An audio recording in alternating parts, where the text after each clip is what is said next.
mustaqim siratal ladzina an'amta 'alaihim ghairil maghdubi 'alaihim waladdallin amin. Bismillahirrahmanirrahim. Bismillahirrahmanirrahim. Bismillahirrahmanirrahim. Allahumma inna nas'aluka salamatan fid din wa afiatan fil jasadi wa ziyadatan fil ilmi wa barakatan fil rizqi qabla al-maut wa rahmatan wal maghfiratan ba'dal maut. Allahumma inna najata minan nar wa la fannal hisab qulubana ba'da hadaitana wa hab lana min ladunka rahmatan innaka antal wahhab. Rabbana atina fid dunya hasanah wa fil akhirati hasanah wa qina adzabannar.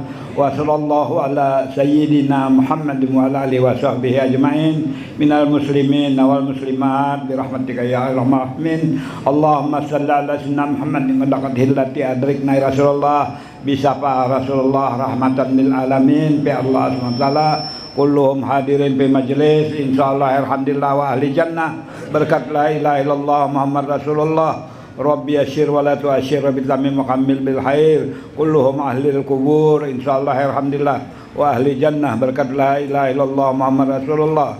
Rabbi yassir wa la tu'assir bi tamim mukammil bil khair subhana rabbika izzati amma yasifun salamun alal mursalin walhamdulillahi rabbil alamin. Ya Rabbi bil Mustafa balik maqam waghfir lana ma ya wasi'al karam. Ya Rabbi bil Mustafa balik maqam sidana waghfir lana ma ya wasi'al karam. Ya Rabbi bil Mustafa balik maqam sidana waghfir lana ma ya wasi'al karami. Taqabbalallahu minkum bal ya karim. Warahmatullahi wabarakatuh. Bismillahirrahmanirrahim. Bismillahil malikil qudusi salam. Bismillahil azizil hakim. Wassalatu wassalam ala sayyidina wa nabiyina Muhammad wa ala alihi wa sahbihi ajma'in. Fa inna insyaallah ab'asu li kitabi Syekh Abdul Qadir Jalani Sirul Asrar wa nafa'na bihi wa ulumi bidarain amin ya rabbal alamin. Mudah-mudahan dengan membacakan kitab Sirul Asrar dari Syekh Abdul Qadir Jalani terbuka terus tirai kasyaf kita kepada Allah Subhanahu wa taala amin ya rabbal alamin. Faqala al-mu'allif rahimahullah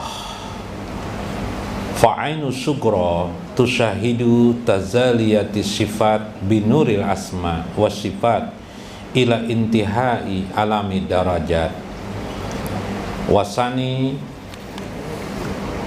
yaqulu ainul kubra tusahidu tazali anwarijat fi alamil lahud wa huwa al-qurbah binuri tauhidil ahadiyah.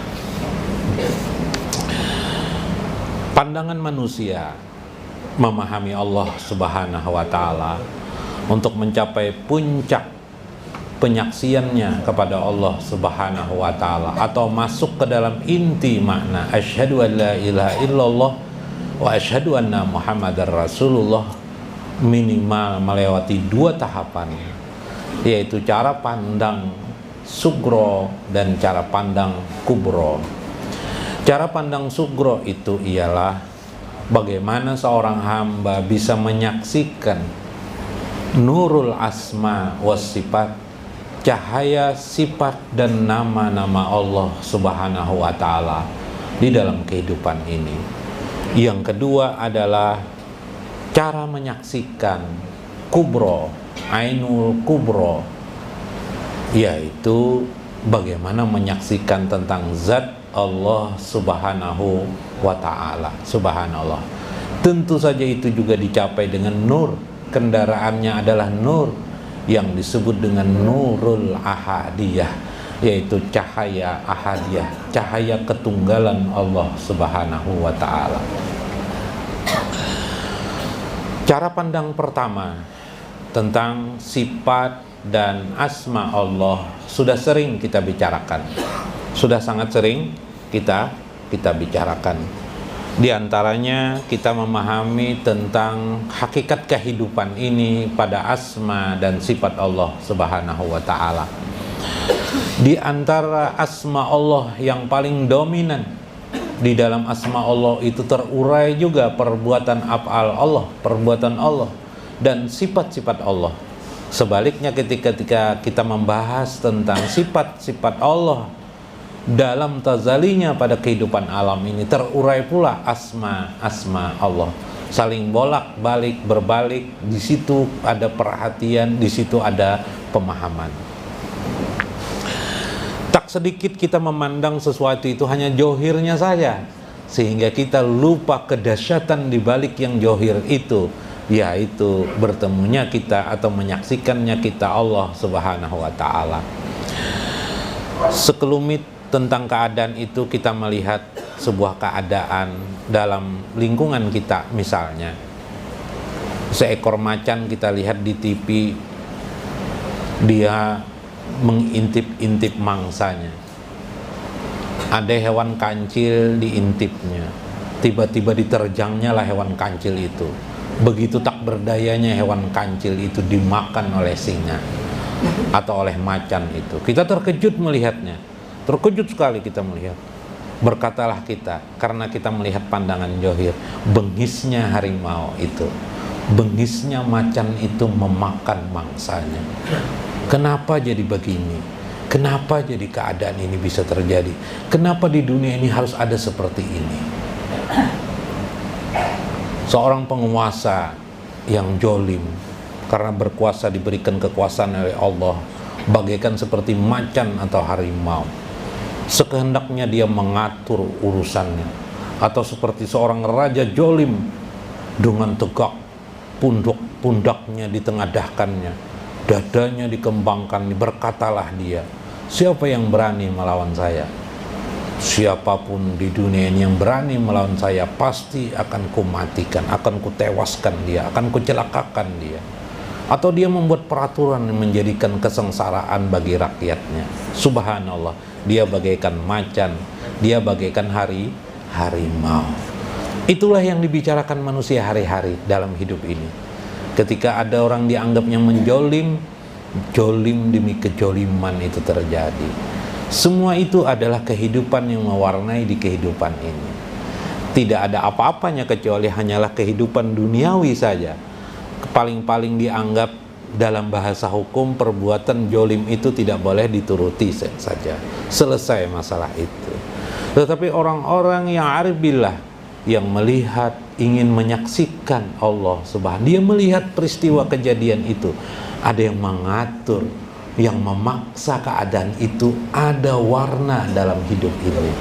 Bukankah saat itu Anda melihat kudrat Allah Subhanahu wa ta'ala? Bukankah Anda melihat sifat-sifat Allah, yaitu maha kudrat, yang maha berkuasa mengatur bahwa alam ini ada warna seperti itu. Alam ini ada yang orang nanti masuk ke dalam neraka, ada orang dimasukkan Allah ke dalam surga. Siapa perannya di dalamnya? Itulah peran, itulah yang memasukkan orang ke dalam surga, dan di peran itulah terlihat orang itu akan masuk ke dalam api neraka. Tetapi semua itu adalah objek-objek johir saja. Yang perlu diperhatikan oleh orang-orang arif billah melihat adanya warna itu karena ada kekuasaan yang maha dahsyat, yaitu Allah Subhanahu wa ta'ala. Itulah ketentuan yang harus kamu lihat, bahwa Allah maha kuasa atas segala sesuatu. Yang bengis itu adalah makhluknya. Yang mengatur terjadinya kebengisan itu adalah peran makhluknya. Namun di balik kebengisan itu ada karena Allah menciptakan kebengisan itu terjadi dalam alam kehidupan ini. Maha agung Allah, maha keras Allah memaksa keadaan kehidupan manusia.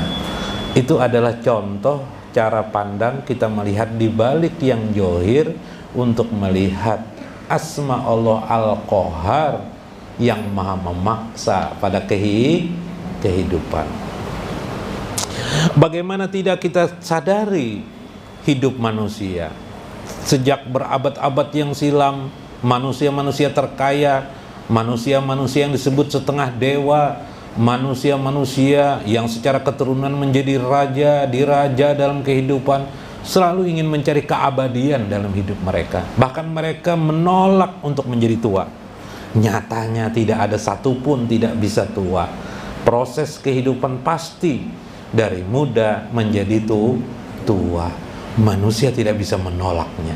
Bukankah ini adalah kudrat kekuasaan Allah pada kehidupan kita? Siapapun tidak bisa melihat. Maka tercenganglah hamba-hamba Allah kepada Tuhannya. Tercengang demi tercengang.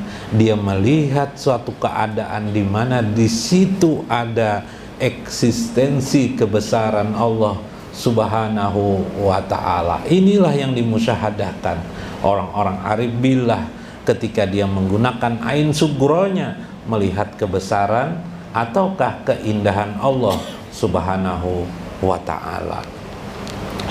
Wa kaifa fi ainihi dil kubro, bagaimana dia bisa menggunakan ain kubronya untuk melihat zat Allah Subhanahu wa ta'ala. Subhanallah, ini sesuatu teka-teki yang paling sulit di dalam memahami kehidupan semesta alam, karena ada larangan-larangan bahwa zat Allah tidak bisa dilihat dengan mata maupun dengan hati, illa biwasitatin, kecuali dengan wasitah terhadapnya. Dan manfaat bagi orang-orang yang sudah bisa melihat zat Allah itu tidak lain baginya adalah surga yang dijanjikan Allah bersama Allah di akhirat kelak. Subhanallah.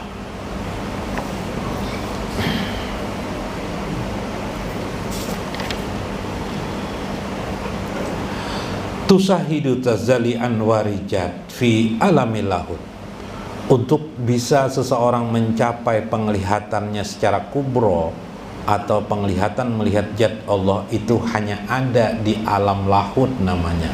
Alam yang tertinggi daripada 7 martabat alam yang dilakoni manusia sehari-hari. Ketika saya menceritakan tentang kohar Allah, asma Allah, atau sifat kudrat Allah dalam kehidupan ini dapat dilihat, ketika itu sadar dan tidak sadar kita berada di alam yang disebut dengan alam mulki. Naik di alam mulki artinya alam kerajaan Allah, lebih tinggi dari sekedar alam ruh. Subhanallah, alam mulki. Naik lagi kita kepada alam malakut, di mana di situ ada kerajaan Allah. Kerajaan Allah apa? Mengatur segala urusan ini. Ternyata ada alam di balik yang nyata ini, seolah-olah kita yang mengatur, tapi di balik daripada yang nyata ini ada namanya kekuasaan kerajaan Allah Subhanahu wa ta'ala. Bisakah orang dari muda ke tua kembali, dari tua ke muda lagi? Tidak bisa lagi. Bisakah orang bertahan hidup terus-menerus tanpa kematian? Tidak bisa. Itulah pada saat kita menyadari dan melihat itu ada kekuasaan Allah itu, kita sudah berada pada alam yang disebut dengan alam malakut kerajaan Allah. Naik lagi kita ke alam yang disebut dengan Jabarut. Jabarut artinya jabar, keperkasaan, kehebatan, keagungan Allah Subhanahu wa ta'ala. Bisakah kita melupakan yang johir ini? Kecuali yang batin yang kita lihat, untuk paling tidak di sementara waktu. Jika kita bisa, yang terlihat hanya kebesaran Allah, keagungan Allah, maka pada saat itu kita berada pada alam yang disebut dengan alam Jabarut. Sampai hilanglah segala hal, yang ada adalah eksistensi kebesaran keagungan Allah yang kita lihat, sebagaimana Nabi SAW tersungkur di hadrat Allah Subhanahu wa ta'ala fi sidratil muntaha, yaitu pada sidrah muntaha. Sidrah artinya sudur, dada, muntaha yang tertinggi. Tidak ada yang tertinggi daripada itu. Sidratul muntaha fi yaumil Isra wal Mi'raj, pada waktu Isra dan Mi'rajnya Nabi SAW. Nabi berada pada alam yang disebut dengan alam lahut. beliau merasakan zat Allah Subhanahu wa taala ahadiyah yang maha tunggal kebesarannya. Maka pada saat itulah orang mencapai pada posisi tertinggi dalam musyahadah kepada Allah Subhanahu. Tidak ada lagi seorang jua pun yang dilihatnya pada bagian johir-johir ini kecuali hanya Allah Subhanahu wa taala. Inilah yang sulit dikisahkan, kata Syekh. Wa hasul hadhil maratib lil insan bil maut. Pada kebanyakannya orang-orang mukmin lah yang bisa mencapai itu, yaitu dengan adanya kematian raga pada diri mereka. Nah, jadi kalau tidak mati, tidak bisa pipe sampai ke sini. Itu kebanyakan. Makanya ketika Paloi kecil, kata ibu guru, siapa yang masuk surga ajar? Siapa pengen masuk surga berdiri, angkat tangan. Dia berdirian, ya, angkat tangan semuanya anak kelas termasuk garbus. Paloi aja tidak mau. Duduk aja Paloi. Kenapa aja Paloi? Tidak ingin masuk surga kah? Enggak boy, sekarang boy. Sekarang enggak bu? Sekarang ajar ibu. Enggak mau boy. Kenapa tidak mau? Soalnya boy ajar Paloi, Abah Ulun mengatakan masuk surga itu tidak akan mungkin orang bisa. Kenapa kata ibu? Kecuali mati dulu boy ajar. Jadi ulun tidak mau mati aja pipe. Bujur juga Paloi pipe. Enggak ada mati. Kalau tidak mati tidak bisa. Kematian mengakibatkan tidak ada perhatian manusia kepada sesuatu yang lain kecuali adalah yang dihadapinya berupa alam ruh yang dihadapinya, yang tidak lain adalah nafsannya dirinya untuk mengingat Allah, penguasa pada alam ruh itu. Subhanallah. Ya kah? Karena nanti bilanya mati ceritakan ulun. Ya kak, apa rasanya? Nah, karena itu dalam dunia tasawuf, dalam dunia sufi ada istilah mutu qoblal maut. Matilah kamu sebelum mati. Bagaimana mati sebelum mati? Itulah yang disebut dengan orang yang fana. Orang yang fana. Wa qoblal mauti bil fana. Caranya supaya jangan kematian itu belum sempat merenggutmu, karena kalau sudah kematian itu merenggutmu tidak bermanfaat lagi kita. Caranya kamu harus bisa fana, kata saya. Oh, fana. Fana itu apa? Melenyapkan pandangan yang johir pada dirimu, yang apa? Yang kamu ingat adalah hanya kebesaran, keagungan Allah Subhanahu wa taala atau keindahannya. Pada saat itu kita sedang masuk ke dalam fana. Mungkin di alam malakut, mungkin di alam jabarut, yang terbaik adalah alam lahut namanya. Subhanallah. Nah, minal basariyati nafsaniyah, yaitu dari alam basariyah nafsaniyah, alam kemanusiaan kita. Alam kemanusiaan kita apa? Cari air, mau makan, mau minum, mau beristri, mau cari wadai, mau cari apa Bib lagi Bib? Cari rokok, beras, cari buku, ya kah? Berarti kalau panah terus menerus susah, sulit nih. Udah bisa hidup lagi kita nih, ya kah? Nah, caranya, metodenya saat-saat tertentu duduk nanti di rumah, sedikit kita fana, mulai hilangkan yang johir di hadapan kita, kursi, meja, yang di hadapan kita sajadah, tempat sekeliling. Sekali saat itu kita masuk menyelam al-mahwu, tenggelam di lautan samudra keindahan Allah atau kebesaran Allah. Biar masuk dulu ke sana. Paling 5 menit, 10 menit. Ya kah? 10 menit panah kita. Setelah itu tenggelam kita. Bila tenggelam itu mulai panah. Yang dilihat hanya air saja. Di sekeliling hanya air saja. Maksudnya yang dilihat, dirasakan, dilihat hanya kebesaran, keindahan Allah. Ambil cagar yang contoh tadi. Yang tadi tentang kohar Allah bisa? Ya kah? Tentang kehidupan? Ya kah? Bisa lah. Nah, selama ini sampai berderai air mata menikmati tentang kebesaran Allah Subhanahu wa ta'ala. Biar kita sugro dulu. Sugro melihat sifat-sifat Allah atau asma Allah, ambil di rumah, duduk sebentar untuk mengamalkan. Ingat pesan saya, ilmu itu perlu diamalkan. Nah, diamalkan biar 5 menit sehari, 5 menit aja atau 3 menit sehari cukup. Insya Allah membekas pada diri kita, karena kita masuk ke alam alam kebesaran Allah. Kalau sudah masuk ke alam kebesaran Allah itu nanti timbul hudur di hati kita, sampai kita nanti kasyaf. Kasyaf artinya terbuka hubungan kita dengan Allah Subhanahu wa ta'ala. Subhanallah. Wa wasalal abdu ila zalikal alam biqadril inkita minal basariyah nafsaniyah. Pada saat itu seorang hamba akan masuk tenggelam, lupalah dia tentang basariyah dirinya sesaat itu. Jadi sesaat itu dia, nah ciri khasnya kita lupa dengan diri kita. Lupa. Tapi ingat tapi lupa. Nah kayak itu tuh ingat tapi lupa tapi ingat. Ya kah? Terserah, itu tentang kebesaran Allah. Kemudian pada saat kita ingat dengan diri kita, yang kita ingat hanyalah diri kita ini lembah dosa. Lalu kita terucaplah di ucapan kita astaghfirullahaladzim. Ada orang yang dipaksa oleh Allah di keadaan itu. Itulah yang terjadi pada Nabiullah Yunus alaihissalam. Pernah dengar cerita Nabi Yunus? Pernah dengar cerita Nabi Yunus alaihissalam ketika dia ditelan oleh ikan nun, ya kah? Belum di ikan nun, gelap semuanya, yang ada hanya hayat aja lagi. Ini hidup aja aku nih mesinnya, tapi di dalam suatu ruangan, di perut ikan. Dalam riwayat 7 hari 7 malam Yunus di dalam ikan nun. Subhanallah.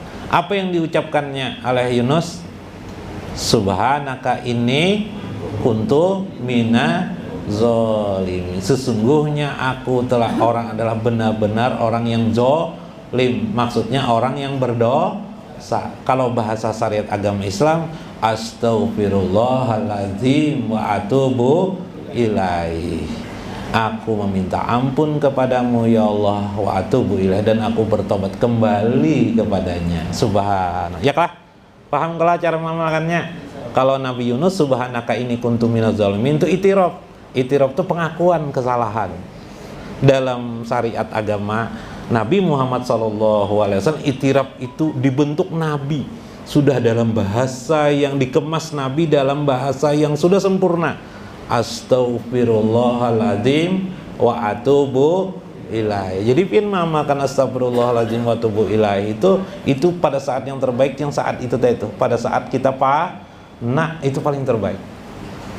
Paling terbaik saat kita berada di alam jabarut, paling bagus. Alam malakut bagus, alam jabarut bagus, apalagi alam lahut. Insya Allah kita akan mencapai maksud itu. Karena Syekh sudah melewati proses ini, tinggal kita aja yang melewati proses ini. Tidak ada orang mengamalkan ini jadi gila. Orang gila itu dasar orang gila juga. Maulah orang gila belajar mau jadi gila. Orang belajar itu makin pintar, tapi makin pintar dia mengakui dirinya tidak pintar. Itulah jalan tasawuf. Sekalipun dia berilmu, makin berilmu dia merasa dirinya juga tidak berilmu, karena sadar ilmu itu milik Allah, dirinya hanyalah berisikan dosa dan kesalahan. Selama wujudnya ada, maka dia melihat wujud dirinya itu tidak lain adalah dosa demi dosa. Mudah-mudahan bermanfaat, mudah-mudahan mendapat kita amalkan. Sekedar 5 menit dalam sehari, mungkin 3 menit dalam sehari, tetapi memberikan bekas kepada kita. Amin ya rabbal alamin. Wallahul muwaffiq ila aqwamit thoriq.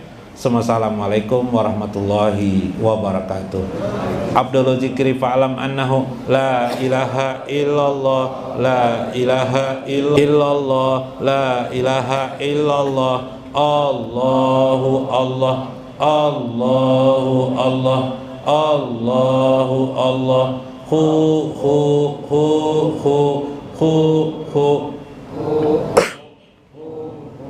hu hu hu hu hu hak hu hak hu hak, hu hak, hu hak, hu hai, hu hai, hu hai, hu qayyum, hu qayyum, hu qayyum, hu qayyum, hu wahab, hu wahab, hu wahab, hu wahab, hu wahab, hu qahar, hu qahar, hu qahar, hu qahar, hu qahar, hu qahar, hu wahid, hu wahid, hu wahid, hu fatah, hu fatah, hu fatah, hu fatah, hu somad, hu somad, hu somad, hu somad, hu somad, hu somad, hu ahad, hu ahad, hu ahad, ahad, ahad, ahad, ahad, ahad, ahad.